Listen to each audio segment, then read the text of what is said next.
Hello, and welcome back to my channel. I'm glad to have you here.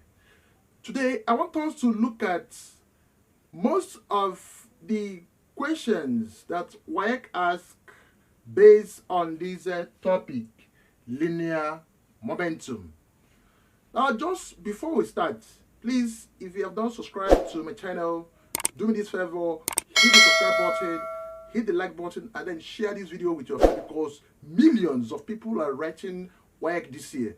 So that let's see how we can reach out to them and then assist them in this forthcoming physics exam. Okay, now we'll check it. Linear momentum.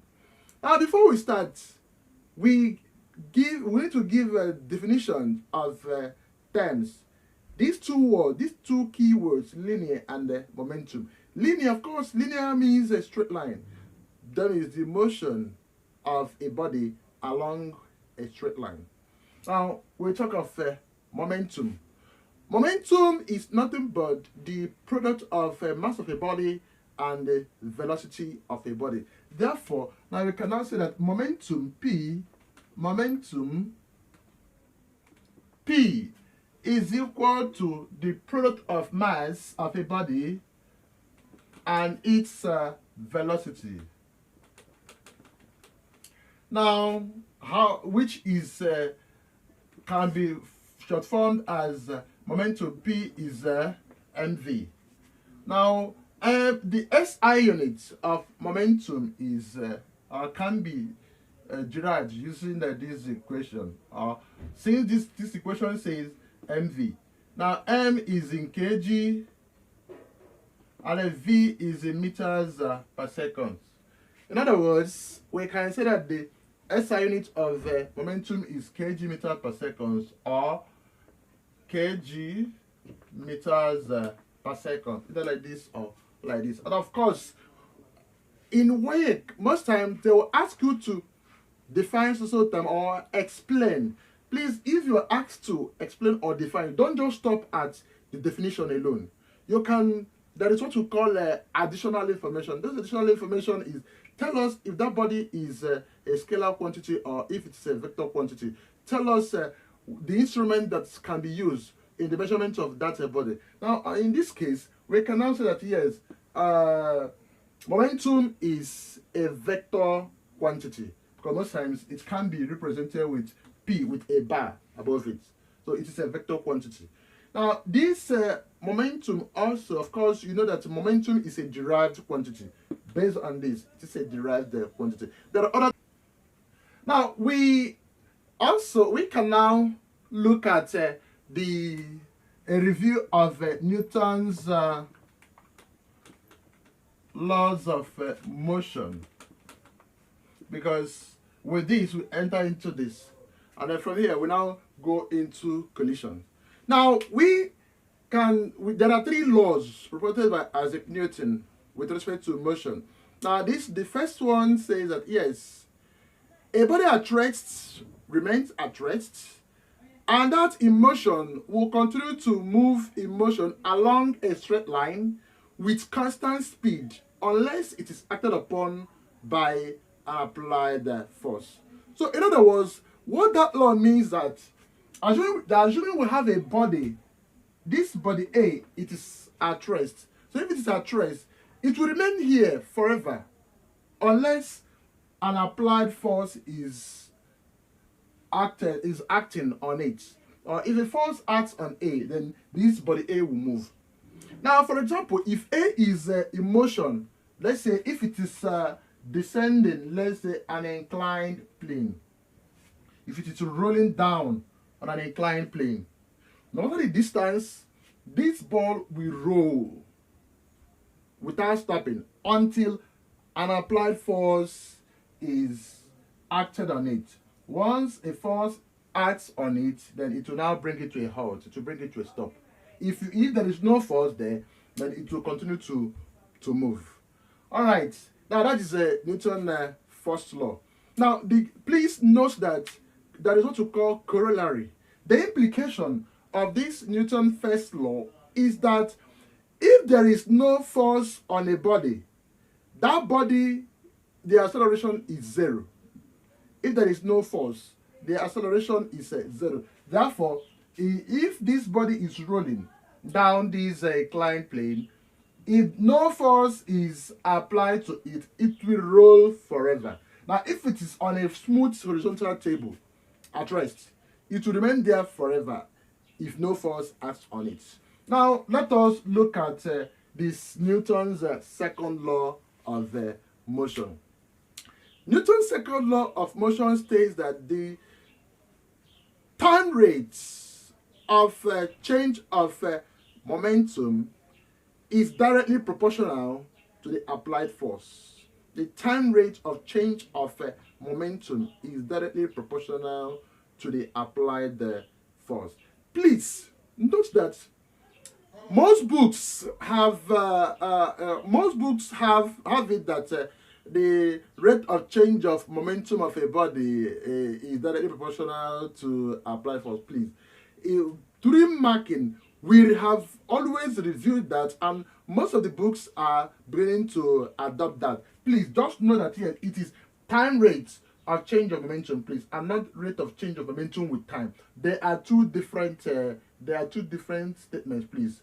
So just know that it is a time rate of change of momentum of an object is directly proportional to the applied force. So in other words, we can now have that F is directly proportional to the rate, is directly proportional to the momentum change, which is V minus U all over T. Now, if, as usual, if you remove this sign of proportionality, we now have that F is equal to Km into V minus U all over T. Now, if we have this, and of course, this V minus U all over T, we can call this one equation 1, please. Now, if, of course, V minus U over T is acceleration. So in other words, if we replace this with acceleration, we can now have that F is equal to Kma. Now, this K is a dimensionless constant. Now, if K is unity, and of course, if we say something is unity, that means if K is 1, that means unity. Now, if K is unity, that means 1 there. Therefore, we can now have that F is equal to, of course, we can now have 1 MA. We can now have MA. And this MA is equation 2. This MA is the force of a force that acts on a body of mass to give it acceleration A. Now, I want to come back to this equation 1. Now, from equation 1, we have from equation 1. Since we have said that K is unity, that means we can now move it away from here. If we move it away from here, we can now have that F is equal to M into V minus U all over T. This is what we can now have. Now, if we expand this, we have F is equal to mv minus mu all over T. We can call this one equation, of course, this and these are the same thing. We can call it equation 3. Now, if you cross multiply from here, we have Ft is equal to mv minus mu. Okay. Now, in this case now, there is a factor here, product of F and T will give us what we call impulse. Therefore, we can now have that Ft is the impulse. Ft is the impulse. Now, impulse is represented with letter I. Of course, impulse too is a vector quantity. Therefore, we can also say that impulse is equal to Ft, the product of force and time, or mv minus mu, depending on what you are given. So, impulse is either the product of force and time, or impulse is equal to momentum change. Now, SI unit of impulse is either you have it as This one is Newton seconds, or you have it as kg meter per seconds. They are either you have it like this or you have it like this. In case they ask you, apart from this, another SI unit of impulse is this, and of course impulse and momentum, they share the same SI unit. So this impulse is nothing but that short time within which force acts on a body, and of course that blow you have on a body is what we refer to as the impulse. Now let us take one or two calculations to add flesh to what we have, especially those questions, those frequently occurring questions. Let us look at them and how we can apply them in mathematics. Now we take a look at this question here, and this question says a gas cylinder contains 20 kg of compressed gas. The valve is opened and the gas becomes empty in 2.5 minutes. If the average velocity of the gas issuing through the nozzle is 30 meters per second, find the force exerted in the cylinder. Now, solution. Now, all we need to do is to bring out the parameters given to us. Now, from here, we have that a gas cylinder contains 20 kg of compressed gas. That means mass of gas there, mass of gas is 20 kg. Now, the gas is opened and the cylinder becomes empty. In that time there, T is 2.5 minutes. And of course, you work with seconds. You work with seconds because this one, you have meter per second here. If it is meter per minute here, or whatever per minute, you can now work with it. Since we have seconds, you convert it. Now, if we convert it here, we have, if I'm moving from meter to seconds, you multiply by 60.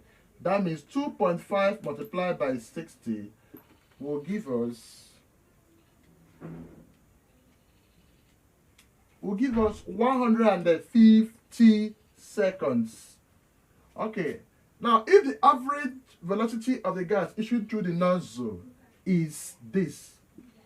Now, remember, there are two velocities here, initial velocity and the final velocity.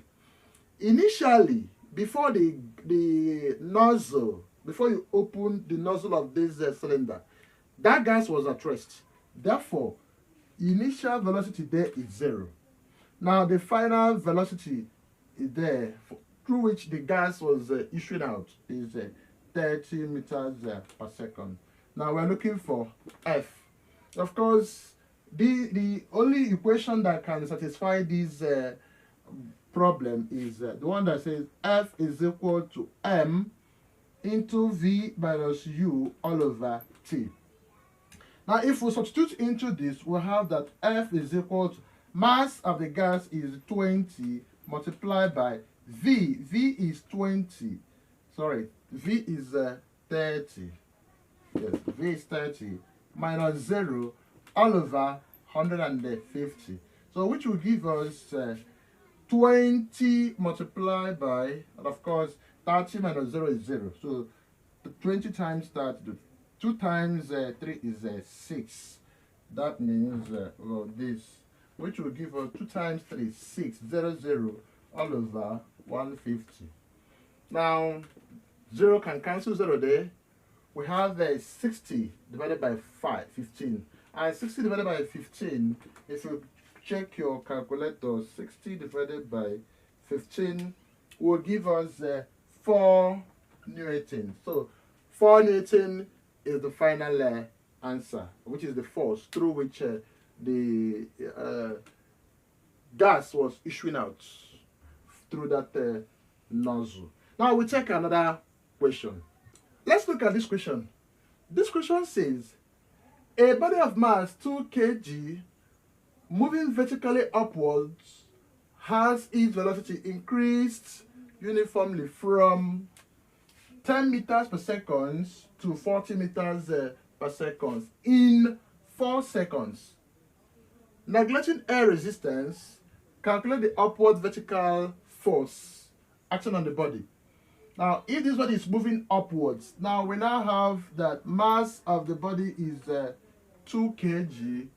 Now, its velocity increased from u is 10 meters per second, to v, which is the final velocity, 40 meters per second. The time it took that body to complete the mission is 4 seconds. Now, calculate the force action on the body. Now, this would now give us that F is mv, or we can say F is m into v minus u all over t. If you use F is equal to mv minus mu all over t, it will still give you the same answer. Now, we have F is m is 2, which will give us v. V is 40 minus u. U is 10 all over this, which will now give us t is 4. Now, if we open this bracket, before we open the bracket, we will deal with the values in the bracket, which is 40 minus 10 will give us 30 all over 4, which will give us 2 times 6 will give us, 2 times 3 will give us 60 over 4. And 60 over 4 will give, of course, 2 will come here, and 2 will come here to give us 30. If 2 comes here to give us 15. Therefore, the force applied in this process is 15 newtons. Okay, we will still take another question. Now, we look at this example 3. This question says, a ball of mass 0.15 kg is kicked against a rigid vertical wall with a horizontal velocity of 50 meters per second. If it rebounded with a horizontal velocity of 30 meters per second, calculate the impulse of the ball on the wall. Calculate the impulse of the ball on the wall. Of course, one of these options must be the correct answer. So, solution, we bring out all the parameters given to us. Mass is 0.15 kg. Now, it's kicked against a horizontal vertical wall with a horizontal velocity of, that means the initial velocity there is 50 meters per second. If it rebounded, the moment it hit the wall, it rebounded, that is the final velocity. The final velocity there is 30. And of course, because it hit the wall and rebounded, that rebound velocity is negative. Therefore, we have minus 30 meters per second. So this minus, so we now have sign changes on rebound. Sign changes on rebound. Please always note that the moment a body, if a body is moving with a certain velocity, I hit the wall and retraces its footpath in the same direction, sign will always change from the positive to the negative. So in other words, V is this, V is minus 30, and U is positive 50. Okay. Now the next thing there is calculate the impulse on the ball. Impulse is what we are looking for. Now there are two formulas for impulse. Those two formulas are impulse is equal to Ft, or the one that says impulse is equal to mv minus mu. So in this case, this one, since we are not given force and time, instead we are given mass and velocity, we will use this. And for us to use this, we now say that impulse, or m is constant there, m is same there. We now have, since m is common, we bring that m out, v minus u. Now, there are two ways of solving this. I will show you those two ways of solving this. Because V is negative, at the end of the day, you are going to get negative. All you need to do is, if you are going to use this one straight, it will give you a negative sign, and then you take the absolute value of that of your final answer to get it positive. So let's work it out. Now this is alternative 1. Now impulse is equal to m. M here is 0.15 multiplied by v. Remember we say v is minus 30. Minus 30 minus u. U is 50, which will give us 0.15 is equal to minus 30 times minus 50 will give us minus 80, which would now give us that impulse is 0.15 multiplied by 80 will give us minus 12, will give us minus 12 Newton. Okay. Now, having gotten this minus, of course, you cannot have negative. There is no negative answer there. You cannot say, or we have that impulse is the absolute value of minus 12. So the moment once you put this negative, this absolute value, it returns you to this option D. Now let us look at a second option. A second option, or a second way of solving this, is because the sign changes now, you can now move, you can change this. If you change this, now this one u will come over here, and v will come over here. It will now become u minus v. So solving with that one, so we can now have alternative 2.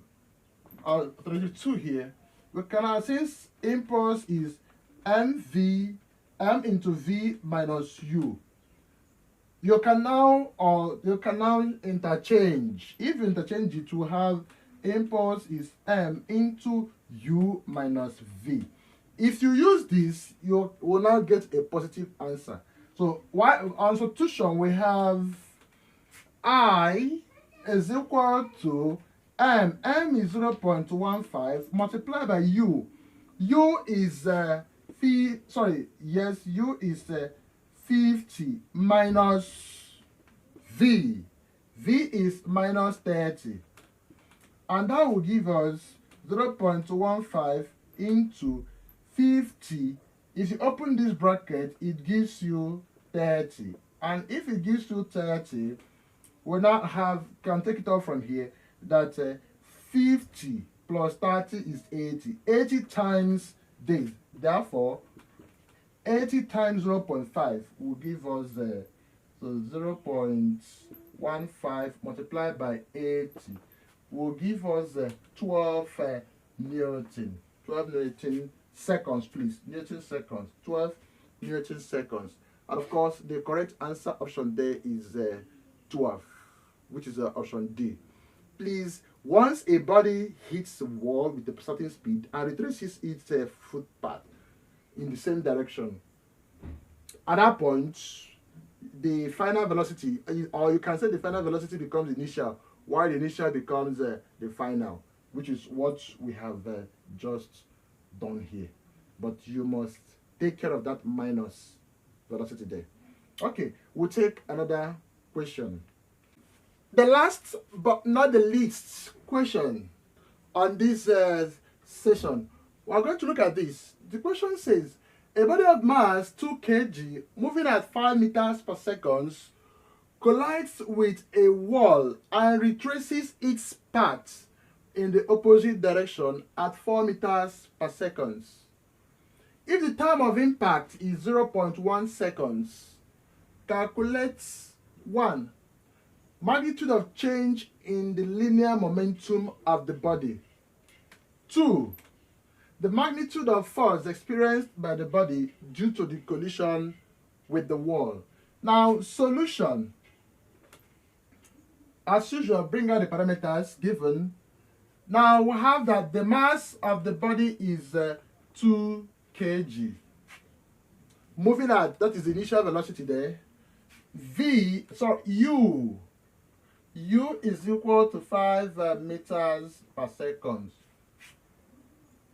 And when it does that, it retraces its path in the opposite direction. Now that means the final velocity there is minus 4 meters per second. Remember what we said? The moment a body, since that body did not stop, it hit the wall and moved back, it's negative. That means final velocity is negative 4. If the time of impact now is 0.1 seconds, calculate the magnitude of change in linear momentum. Change in linear momentum, of course, change in linear momentum is something as same impulse, which is same thing. Now we have that change in linear momentum, which is change in momentum, is something as linear, is something as impulse. Now this impulse, remember we have it as this, or we have its impulse as m into v minus u. When it retraces its path in the opposite direction, v is negative, u. So we said you can either work with this and get negative sign, or you interchange at this point. So if you interchange at this point, I will give us m into u minus v. If we do that, m is 2 into u. U is 5 minus v will now give us minus 4, which will give us 2 into 5. Now by the time you open this bracket, we have plus 4, which will give us 4 plus 5 is 9. 9 times 2 will give us 18 Newton. Now this will no longer be Newton now because this one is V. It will now give us 18 meters per second.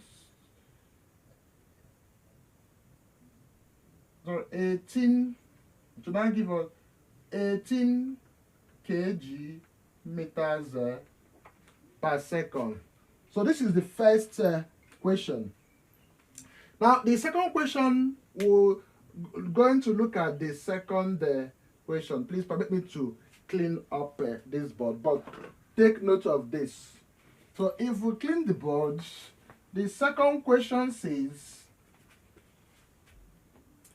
force experienced by the body due to the collision with the wall. And of course, you know that F is equal to mv m into v minus u all over t. We have gotten the top.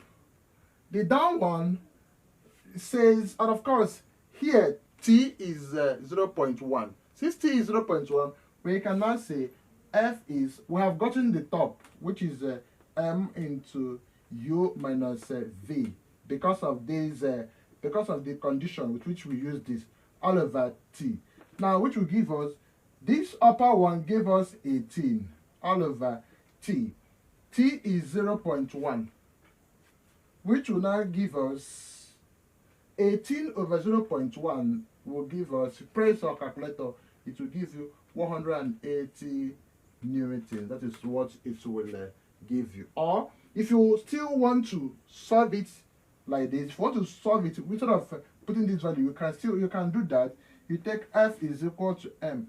M is 2 into u. U is 5 minus 4 all over 0.01, which will give us 2 multiplied by, of course, by the time you open here become plus.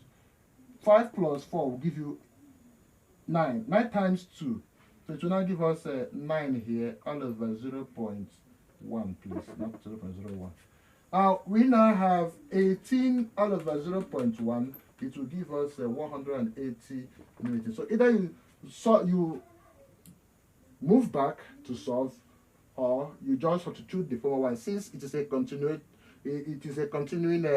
question, you substitute the first one and then put the value of the t in order to get this answer. Please, this is where we'll draw the lesson to an end. Please, if you need more tutorial, because there are so many, this is always occurring, a frequently occurring question. If you need more tutorial on this, please, there is a link in the description below. That link is our WhatsApp link. Hit on that link and then come to our class, or you can chat me up where I can now chat with you privately and then give you more tutorial on this, so that the moment you enter the hall, you enter the hall with confidence. See you in my next video. Thank you.